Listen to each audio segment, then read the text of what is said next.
Let me just say a couple words about Cesar. He has a very distinguished background you've all read about, Harvard College, Wharton Business School, a White House fellowship working with Colin Powell, which must have been interesting, and I hope you say a few words about that. But I think I'd like to emphasize two other things that are really distinctive here. First of all, Cesar has reached a very senior level, a very influential level in a very important corporation at a shockingly young age. It usually doesn't happen like that. So I think for those of you who are under the assumption that you can't really attain a senior leadership role in a serious enterprise until you're much, much older, here's living proof that that's not the case at all. The second thing I want to mention is, and I think that Univision's support of our program is reflective of this, is the extent to which under Cesar's leadership, Univision has embraced or even stepped up its prior embrace of a public mission in a variety of contexts, focusing mostly on education initiatives, and so I hope Cesar talks about that. Without further ado, Cesar Conde.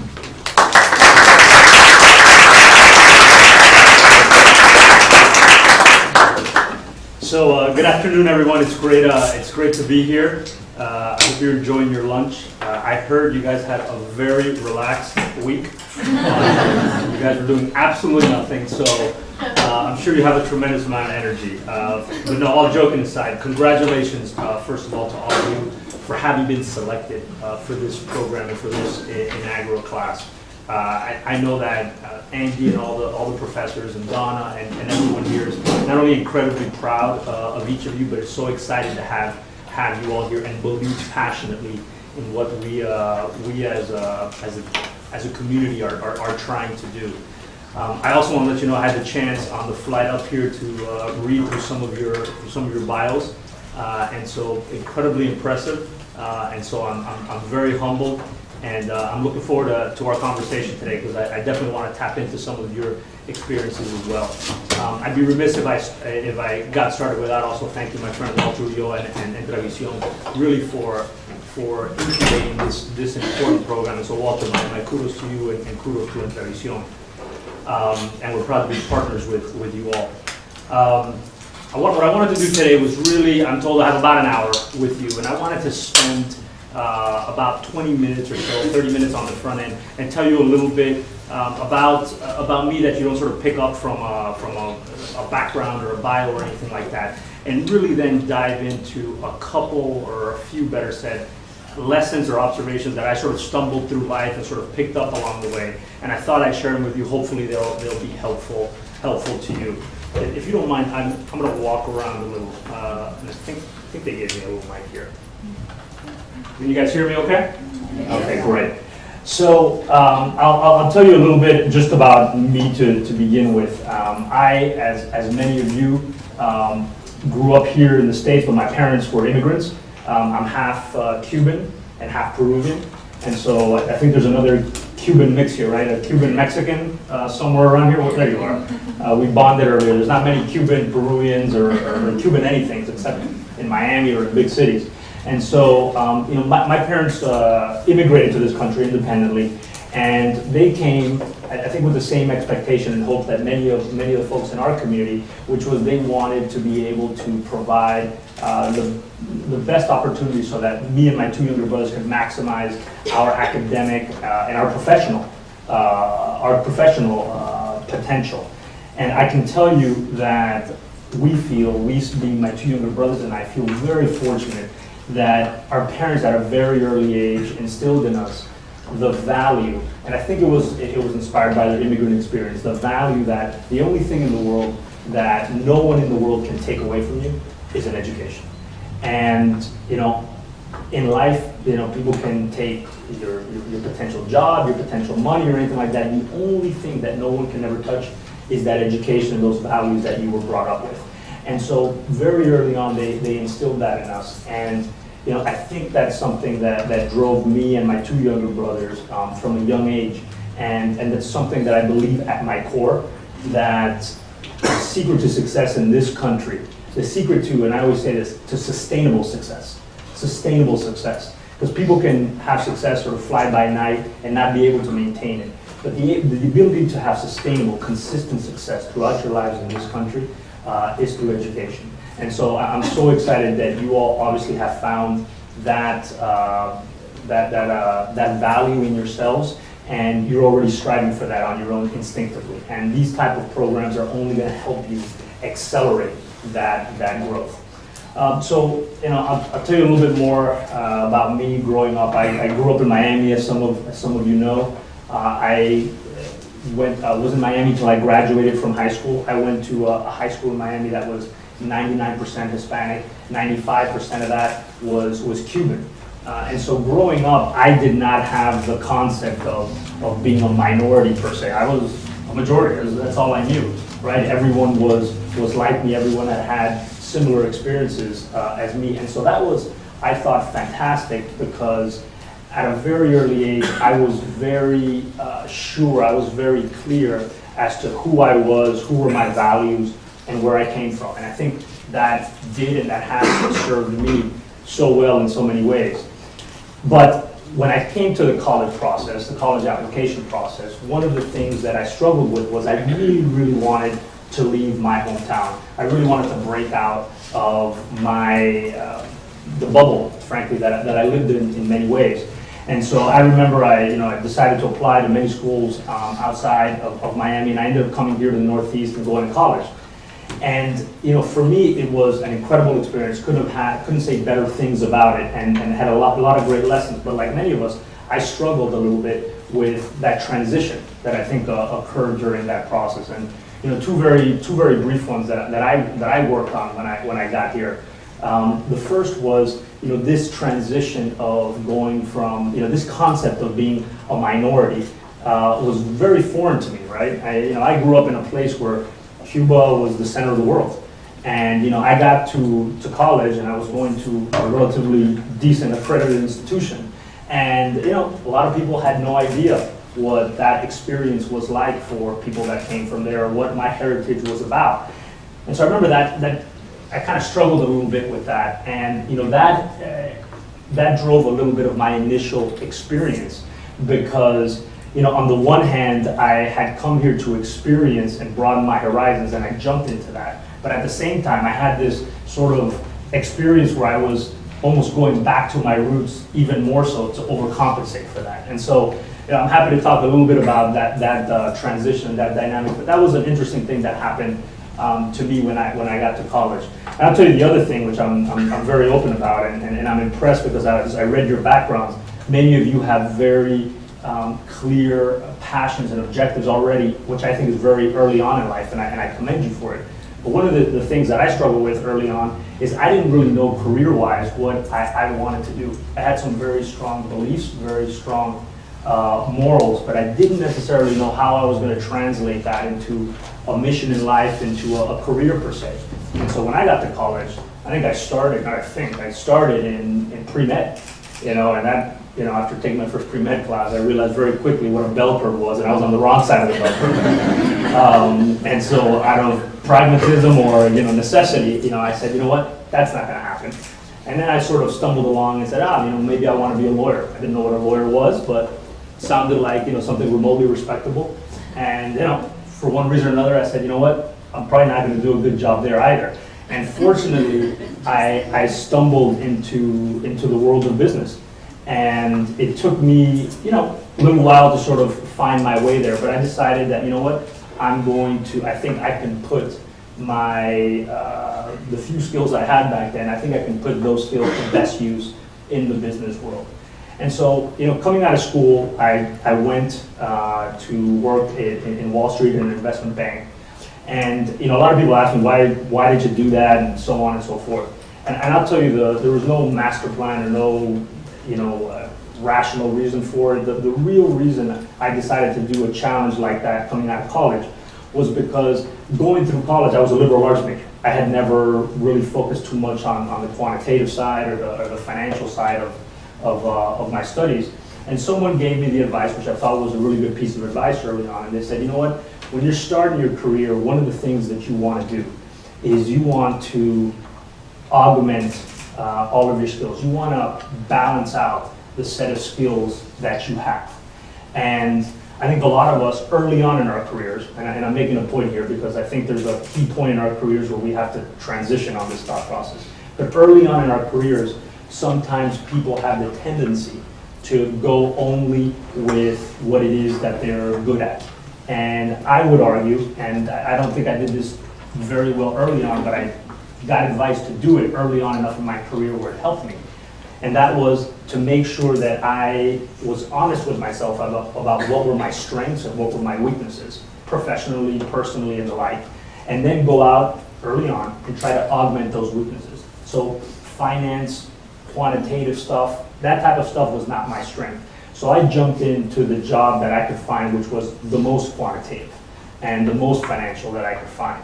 And so I did that for a couple of years, pretty tough, some long hours, but you know, you came out of that a stronger person. And I ended up going to business school. And you know, truth be told, I still wasn't quite sure what it was that I was passionate about and what I really felt was my calling from a career perspective per se. And it was at school, it was at business school, so in graduate school that I first became intrigued, that I first became passionate about the media space. I discovered, as many people in that time, discovered the internet, discovered what new media was like, and I discovered what media, no matter how you define media, the impact that media had on people's lives. And I had never thought about that while I was growing up. But as I got a little older, I started realizing media is really a vehicle that plays such an important role in people's lives from the very get-go, and some of us don't realize it. You know, we consume books, we consume radio, TV, in this day and age, new media, and the like. And a lot of our thoughts and a lot of our beliefs are formed by that. And so I got intrigued with media at that point. And you know, I took a little bit of a calculated risk. Coming out of business school, I went to go work at a startup. This was a company, there was about 5 or 8 people at it. And you know, there was people who said, why in the world are you doing that? You know, you've gone to these, you know, you've worked hard, you've got some degrees. Why don't you go work at a big, safe type of job coming out of the gate? Which, by the way, many people did, and many people have been very successful. And that's what I did know coming out of college. But a little bit later in my career, I said, you know what? I want to do something that's going to be a little bit of a risk, something that is going to allow me to spread my wings and get some experience on the ground. And so I decided to take this calculated risk. It went well, but it also had its ups and downs through the internet startup stage that many of you have probably read about. And you know, coming out of that experience, I was very fortunate that I had kept in touch with a lot of people who were, you know, my age, but also older than me. And I was recommended by an older friend for this program that Andy alluded to, the White House Fellows Program. And for some of you that don't know this, I'm going to do my 30-second commercial of the White House Fellows Program because I think it's honestly one of the best kept secrets in this country that shouldn't be a secret. And this is a program that's a nonpartisan program, or bipartisan program. It's run out of the White House. And every year, the White House chooses 10 to 15 young professionals from all walks of life. Nonprofit, private sector, medicine, law, business, whatever it may be, military. And they choose these young professionals, usually somewhere between the age of 25 and 35. And you go to the nation's capital for 1 year and you serve as the special assistant to one of the cabinet secretaries. And so the spirit of the program is to make sure that we're nurturing, much like this program, that we're nurturing public service and future leaders. And so I had never in my life worked in government. I didn't know anything about it. But I got the chance for a year to work as one of the special assistants to then Secretary of State, General Powell. And I will tell you, coming out of that experience, similar, almost like a microcosm of what this program, this week has been to you all, coming out of that program, again, I had never done anything like that. I didn't have this incredible opportunity that I think you all have this week. You know, it really changed my perspective. It changed how I looked at what I could contribute in my professional career. And so coming out of the fellowship, I wanted to go back in the private sector. I was trained in the private sector. I thought I could make a contribution there. And one of the things I was looking for was, how in the world can I mesh, sort of my passion for media and what, I really felt was near and dear to my heart, and that was the Hispanic community and the issues that our community faces on so many fronts. And so as I was looking around for jobs and positions, I stumbled onto Univision. And Univision for me was, was an incredible company that allowed me to sort of mesh those two passions, for media and for the Hispanic community. And it's interesting, I always tell people this, and it's a little controversial, but I fell in love with the concept of working at Univision, not because of what Univision was doing then, but because what I thought Univision could become, and what I thought the impact that Univision could have on our community that had such unique needs. And so, that's why I joined, and I'm happy to share, the different things that I did while I was in Univision. I've been there for about 6.5 years. But the real thing I wanted to mention about that was that when I got to Univision, we had run a very successful business for many years, way before me, and we were doing good things in our community. But one of the things that stuck out to me was what we didn't have a very clear and concise mission that all of us at the company could wrap our heads around, wrap our arms around. And what we have put into effect at Univision in the last 6 or 7 months is we really reignited, reinforced our efforts, our spirit, our belief around the mission of, very simply, Univision aims to inform, entertain, and empower the Latino community. Inform, entertain, and empower the Latino community.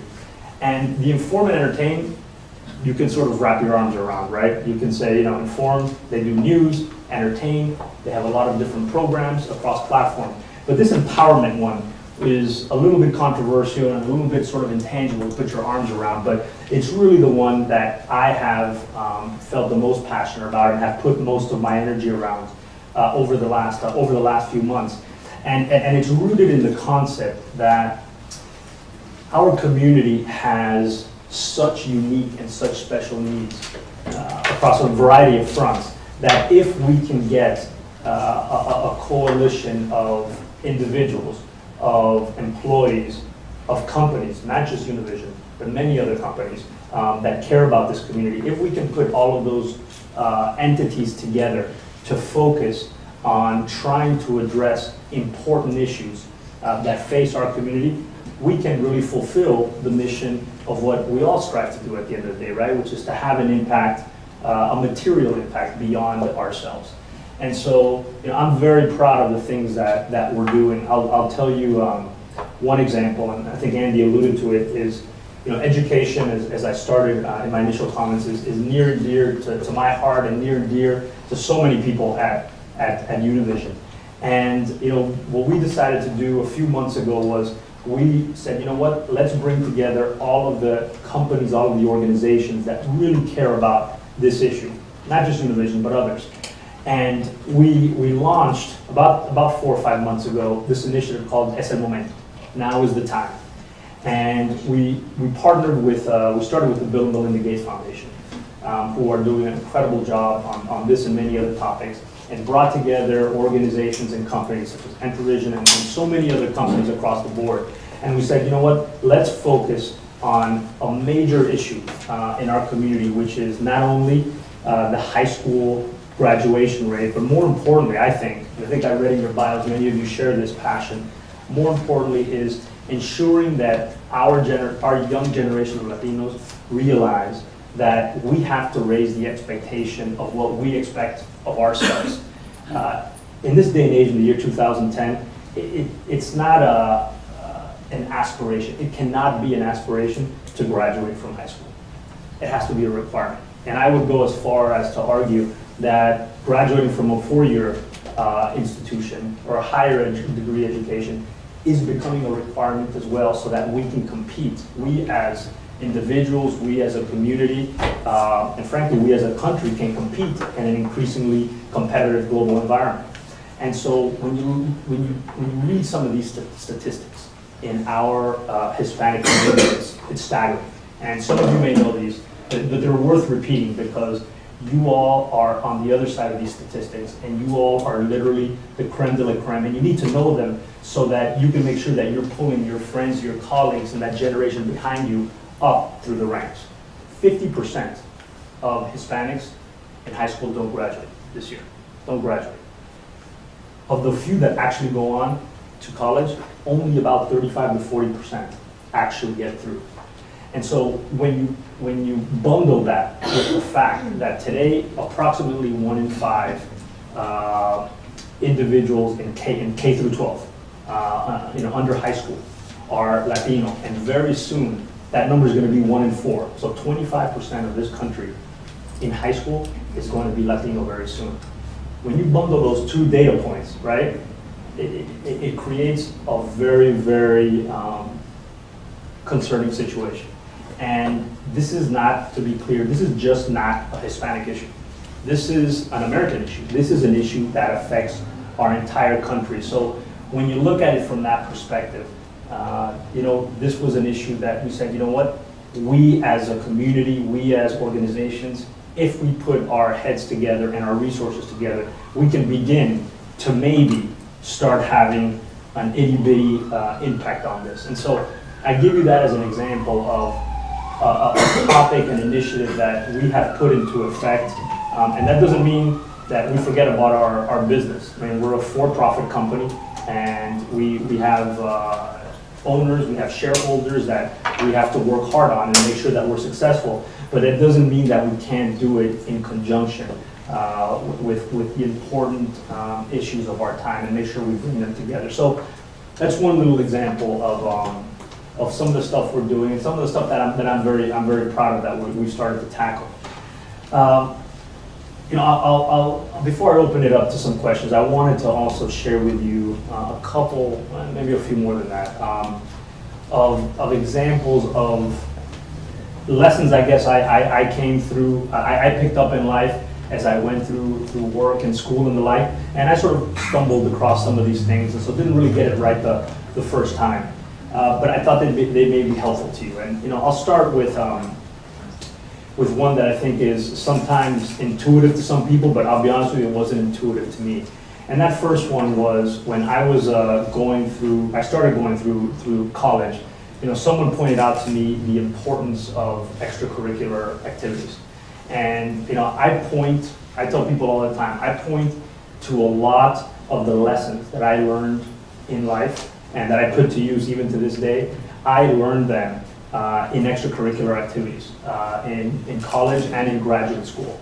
And the reason I thought that was so important is because, I read this week when I saw your schedule and that thing of different colors and boxes jumped out. I don't understand the schedule, much less go through it.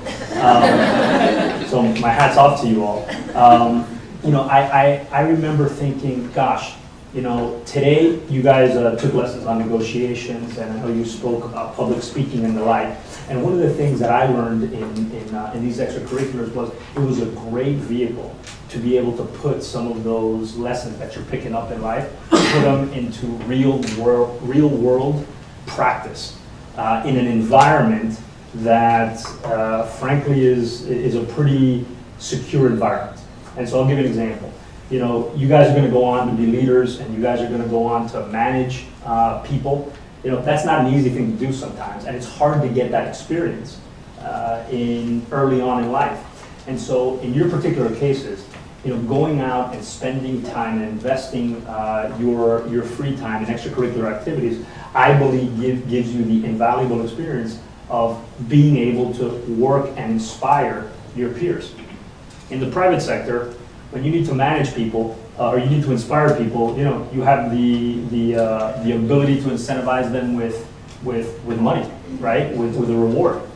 In your particular cases, you don't. You have to inspire with ideas. You have to inspire with with authenticity. And so if you can learn how to do that in early on in life, the rest of it is going to be pretty simple for you. So that was one lesson I learned, and I wish I would have learned it a little bit earlier, but I learned it fortunately early enough, and it was the importance of extracurricular activities. Don't stretch yourself too thin. Don't join 50 clubs. I would argue that your time is much better spent in picking that 1, 2, or 3 passion area, that 1, 2, or 3 area of interest, and take a leadership position and do something special with it.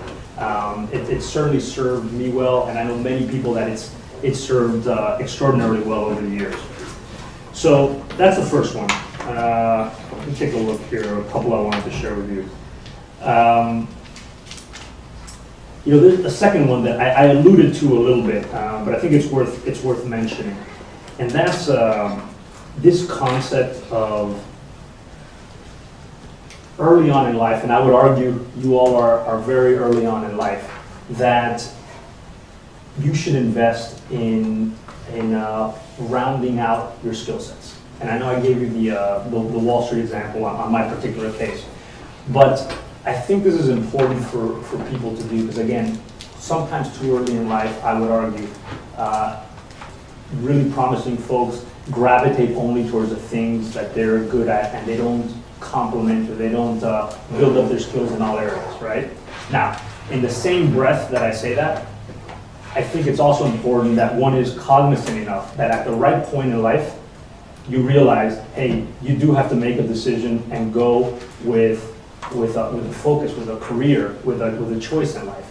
And so the lesson that I learned, and I think I didn't do it perfectly well, but I did it okay, and I've seen some people do it extraordinarily well and some people not do it well at all. And it was finding that right balance in your careers when you go from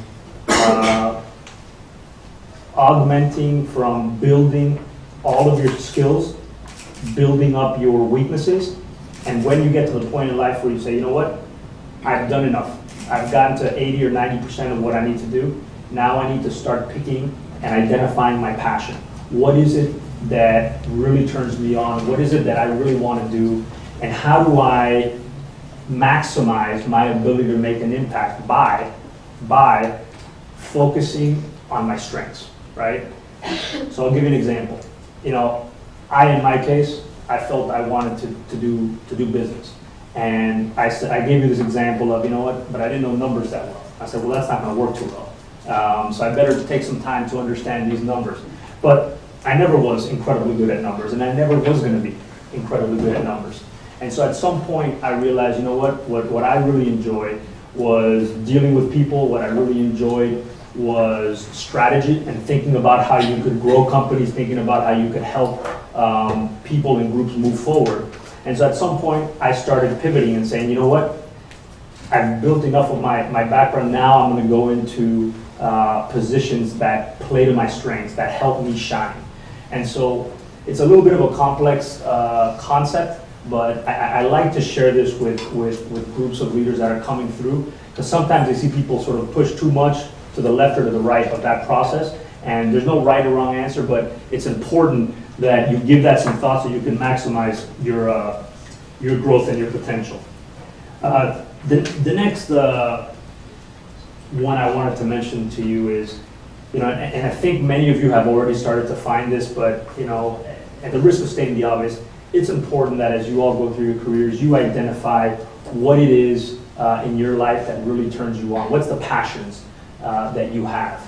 And so many times I see very promising young accomplished people who start pursuing careers or ideas because they think that that's what people define as success and the like. And I argue very vehemently with people on this. I say, you know what? I think at the end of the day, what really generates success is people who find the things that are passionate to them. And the reason is because I think as you go through life, if you are pursuing something that you really believe in, you're going to put your heart and soul into it. You're going to gravitate towards the things that you're good at. And at the end of the day, it's going to put you in more positions it's going to give you more opportunities to lead. And what do I mean by that? I'm a big believer that people follow authentic leadership. And what do I mean by that? People don't follow positions, people don't follow people in positions of authority. No one really does that. You may have to do what someone tells you, but real leadership, I think, is when people can intangibly sense that someone is very authentic, is very passionate about what they're doing.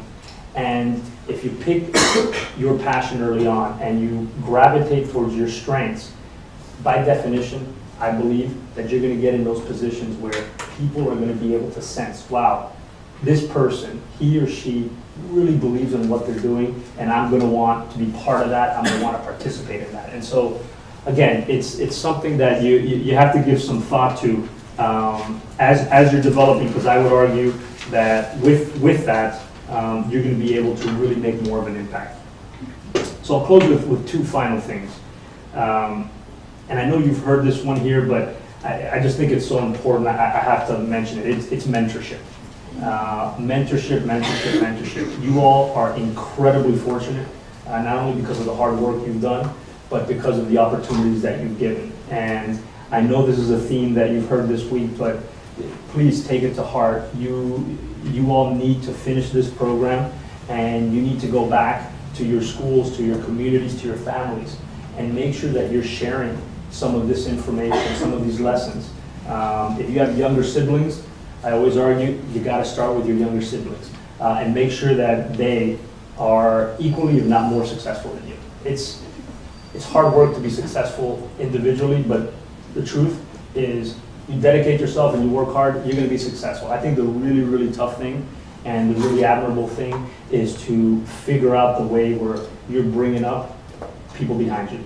And one of the things I'm the most proud is of my two younger brothers. I would argue these two guys are better, more successful, and just are better human beings than I am.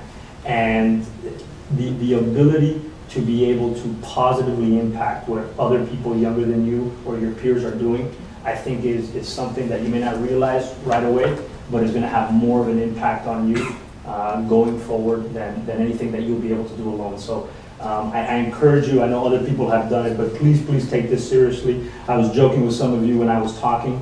You all are going to go back after this week, and next year we're going to have same number or more people from your schools and other schools coming.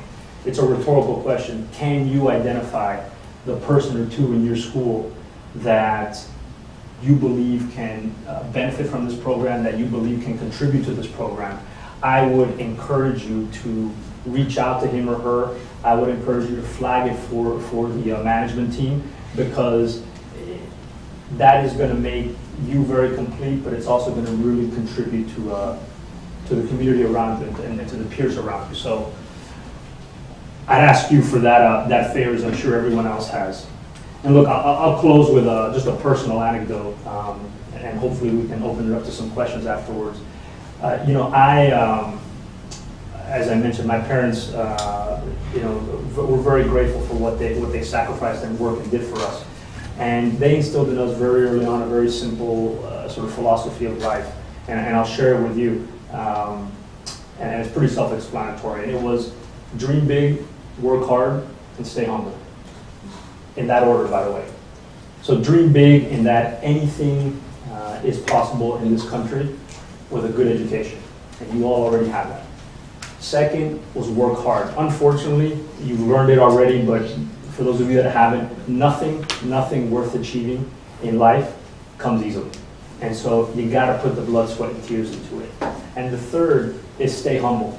Stay humble in that none of us, for whatever we may think, achieve anything without help, without support, without someone giving us a break.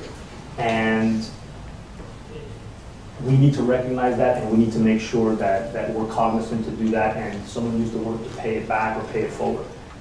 So anyways, with that, thank you so much for listening.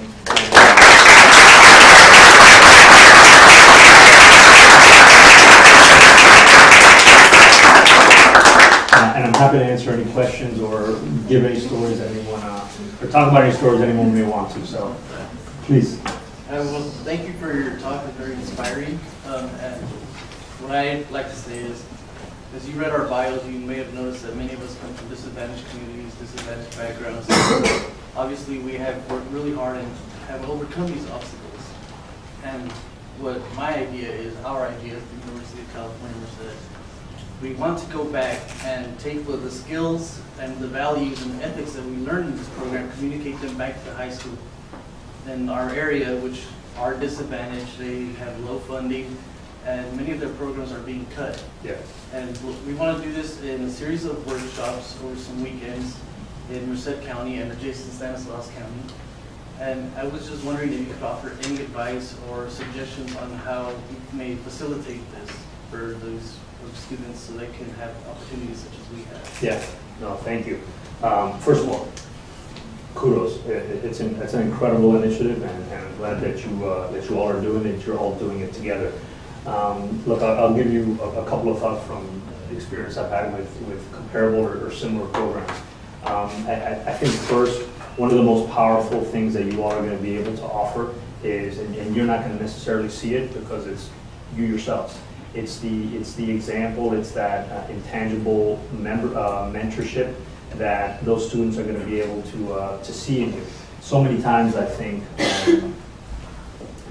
many of the obstacles that people in general from disadvantaged backgrounds or people in our community, frankly, is just lack of role models.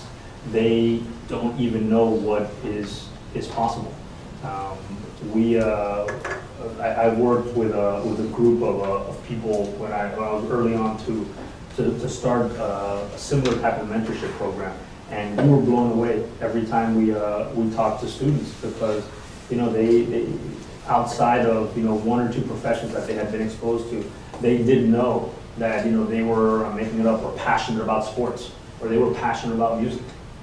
They didn't realize you could be a lawyer within a music company, or you could be a sports agent if you weren't gifted in the area of sports. And so I think just being role models, showing them that people from their backgrounds that look like them, that have the same challenges that they have, are able to achieve what you all have achieved is going to be an inspiration in and of itself. And the second thing I'd mention is I think you have to be very granular in giving tangible solutions to some of the challenges that they face. And so we all know them. It's in many cases it's financial. In some cases it's just lack of understanding of the for lack of a better word, the college application system. And so giving tangible solutions, either bring in an expert to actually talk about it. The biggest challenge we had in our group was, most kids would say, hey, I get it, I just can't pay for it. So, thank you for inspiring me, but, help me pay for it. And, we brought in, so we certainly weren't the experts in it, we brought in people who actually had real solutions for them. And we like to think that we're able to move the needle a little bit.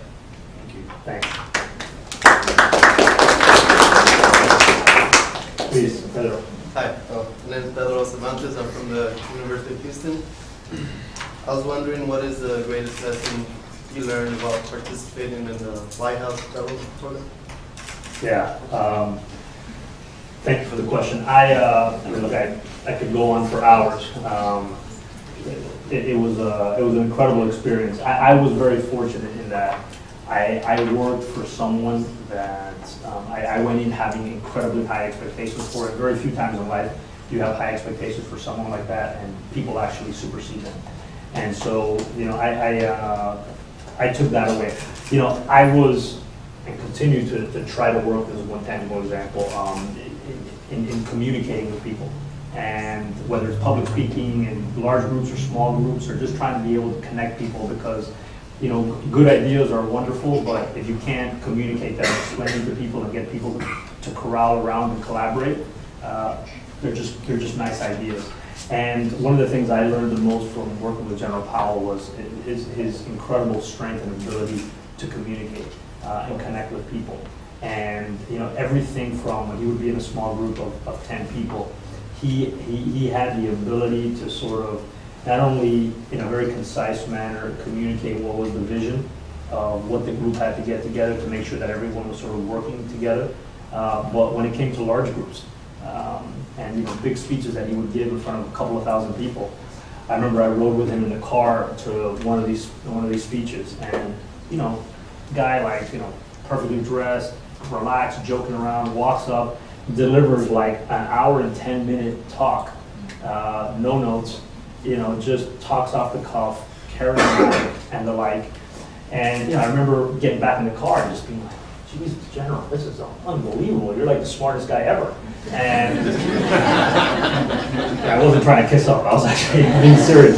And he was super humble in that, he sort of joked. He says, Cesar, you're seeing me at the top of my game here, right? I've been doing this now for 30 years. He goes, I should show you some video or some, tape recordings of back when I was a lieutenant colonel in the Army, and I couldn't put 4 sentences together, right? And he just made the point to me that he just made a point, that to be able to make an impact as a leader, you had to be an effective communicator, and he wasn't at an early age.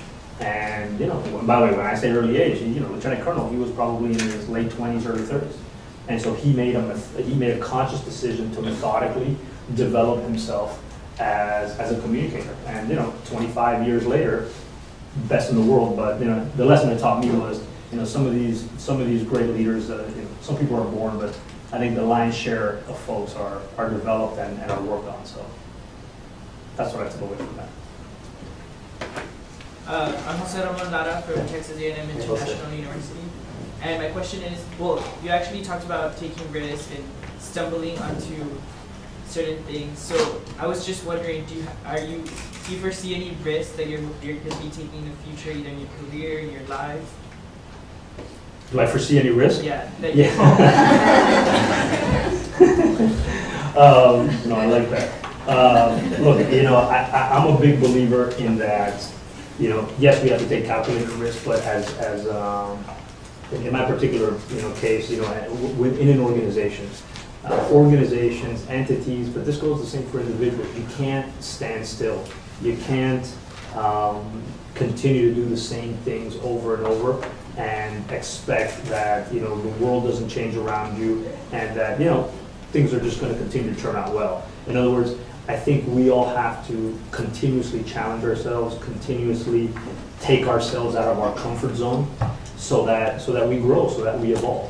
And it goes for individuals in that coming to this type of event or this type of workshop, it's exciting on one level, but at the same time it kind of takes you out of your comfort zone, right? You don't know a lot of people when you get there, except for maybe the few that you went to school with. You don't really know what to expect. You thought this was going to be a few classes, whatever, you'd hang out at night.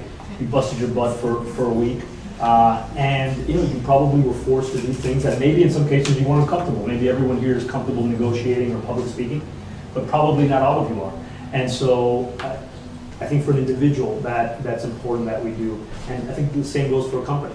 In our case, we've shown we're very fortunate, we've done very well, we have a great position.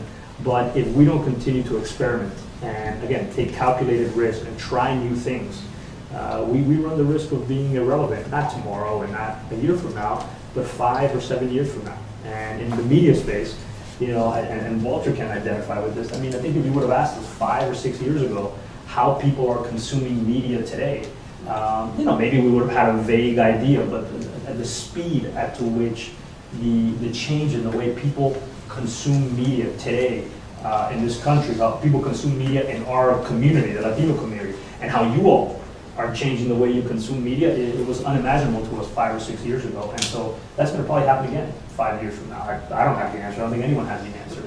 We need to take calculated risk constantly. We're not going to get it right all the time. This is a reality. We're going to make mistakes. You just hope you get more things right than you get wrong. So what is your vision for your company and your vision personal for the next 5 years? Yeah. I'll start with my company because usually that one's a little easier.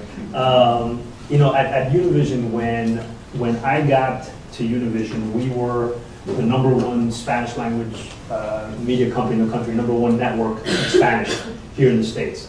Today, Univision, and this is, by the way, it's accomplished a lot of great work, a lot of people, not me, but today, 6.5 years later, Univision is still the #1 network in Spanish. But more importantly, Univision today is one of the top 5 networks in this country, regardless of language, along with ABC, CBS, NBC, and Fox.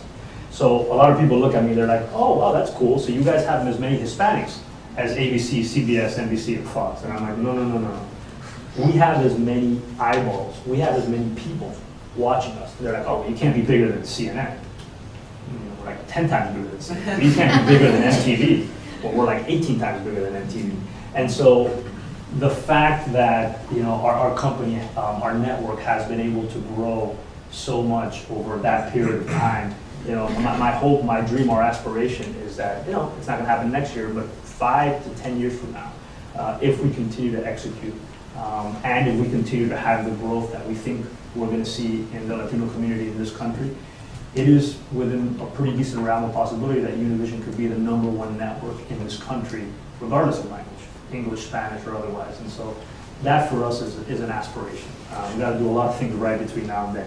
And in my case, I just got married about 6 months ago, so I'm very thank you. Thank you.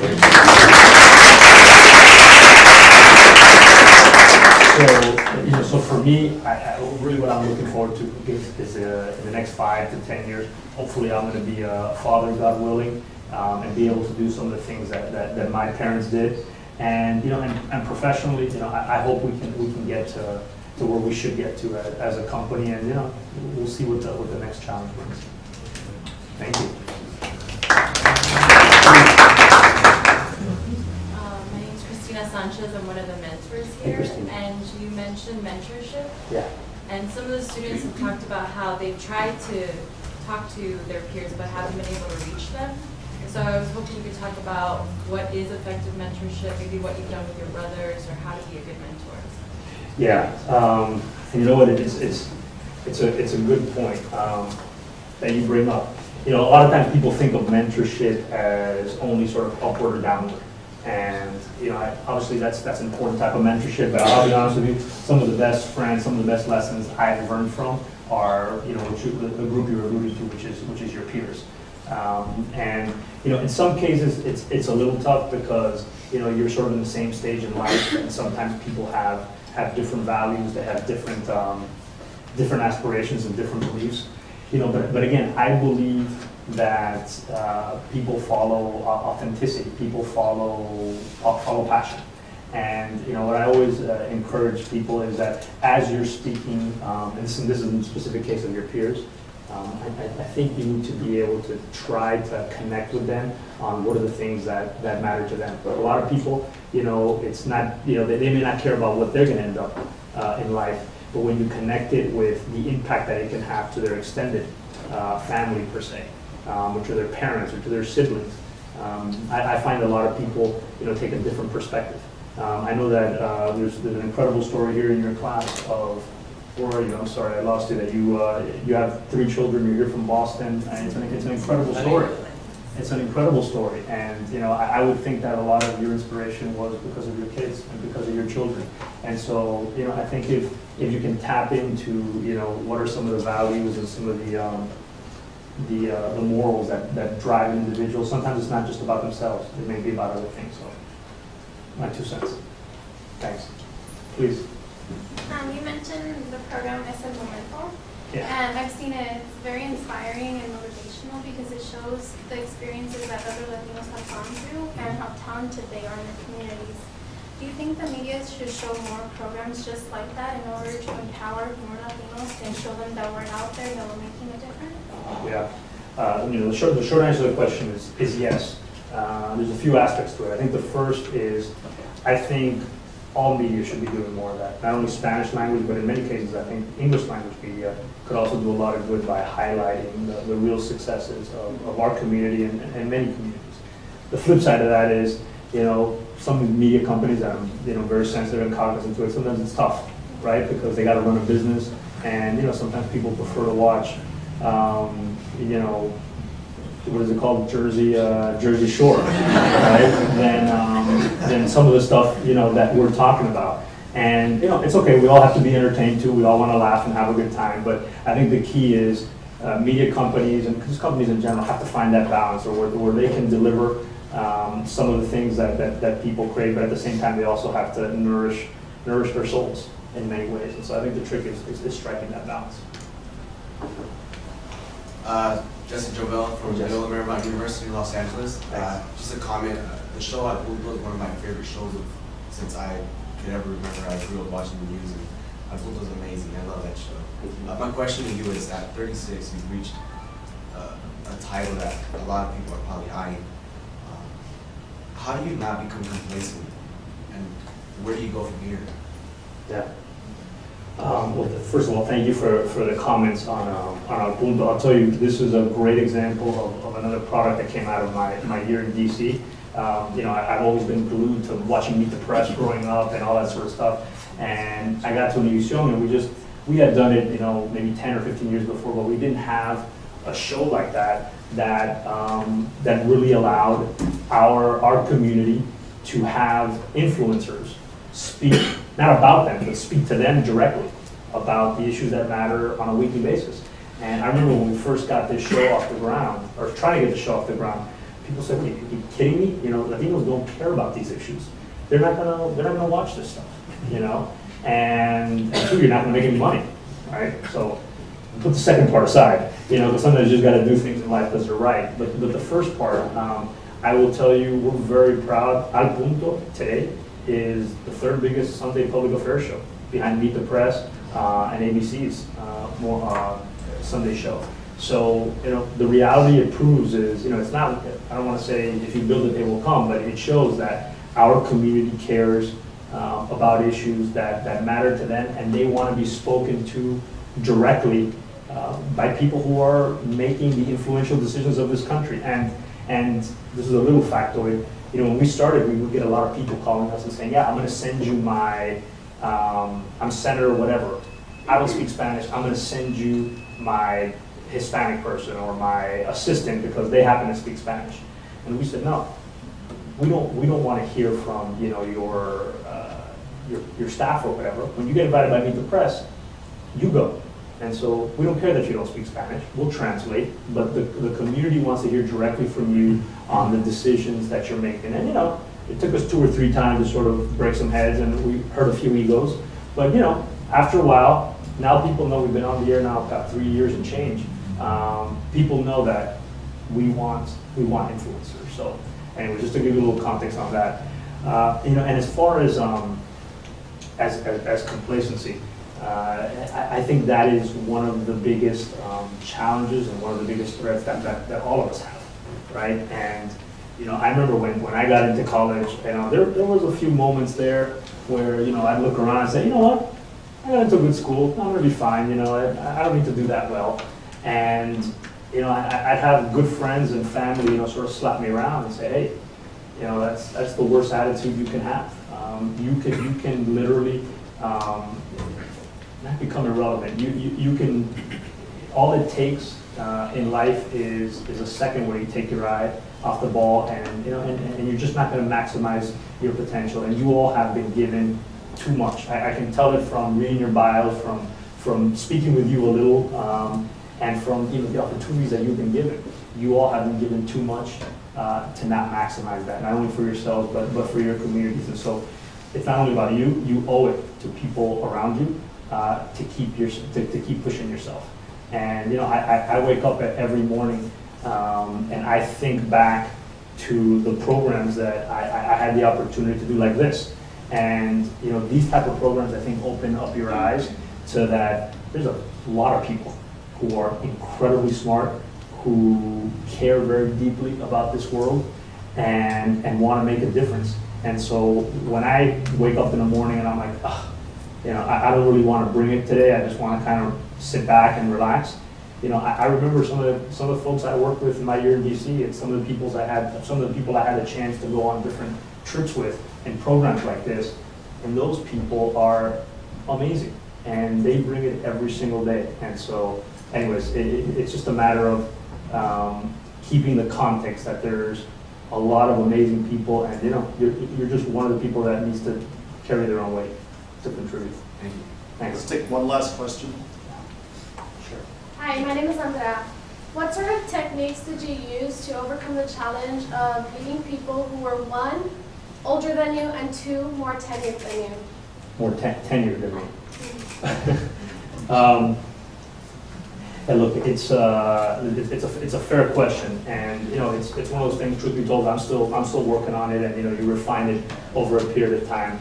You know, I think first is I'm a big believer in meritocracies, and you know there's organizations, there's governments, there's all types of entities that are not necessarily about meritocracy, and I'm a real big believer in that. And so I think people are cognizant of that. You know, you look at results. You're very transparent about how you promote people, how people are judged. And so I try to really establish that. I try to establish that type of environment where I don't care about people's backgrounds. I don't care about what people have or haven't done.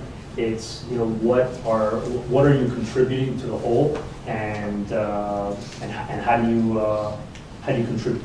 How do you contribute to the whole? I think second is this issue I talked to you about, authenticity.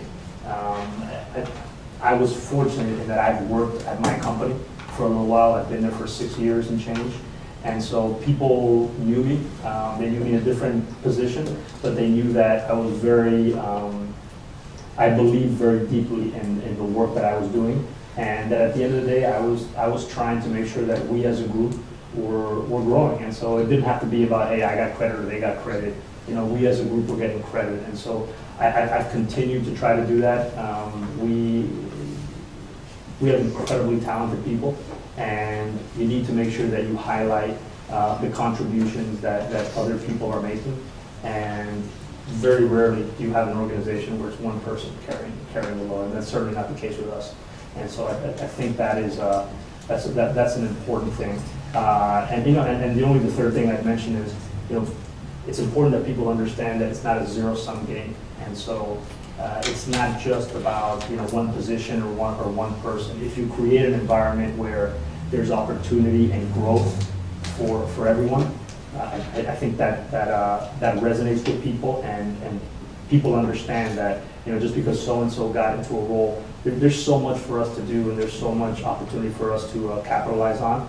That when people understand that, there's plenty to go around. So it's great. Cesar, thank you so much. And so Walter, my kudos to you and kudos to Intervisión. And we're proud to be partners with you all. What I wanted to do today was really, I'm told I have about an hour with you, and I wanted to spend about 20 minutes or so, 30 minutes on the front end, and tell you a little bit about me that you don't sort of pick up from a background or a bio or anything like that, and really then dive into a couple, or a few better said, lessons or observations that I sort of stumbled through life and sort of picked up along the way. And I thought I'd share them with you. Hopefully they'll be helpful to you. If you don't mind, I'm going to walk around a little, and I think they gave me a little mic here. Can you guys hear me okay? Okay, great. So I'll tell you a little bit just about me to begin with. I, as many of you, grew up here in the States, but my parents were immigrants. I'm half Cuban and half Peruvian, and so I think there's another Cuban mix here, right? A Cuban Mexican somewhere around here. Well, there you are. We bonded earlier. There's not many Cuban Peruvians or Cuban anythings except in Miami or in big cities. And so, my parents immigrated to this country independently. Without further ado, Cesar Conde.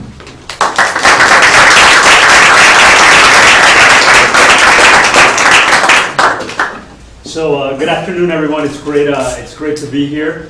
I hope you're enjoying your lunch. I heard you guys had a very relaxed week. You guys are doing absolutely nothing, so I'm sure you have a tremendous amount of energy. But no, all joking aside, congratulations, first of all, to all of you for having been selected for this program and for this inaugural class.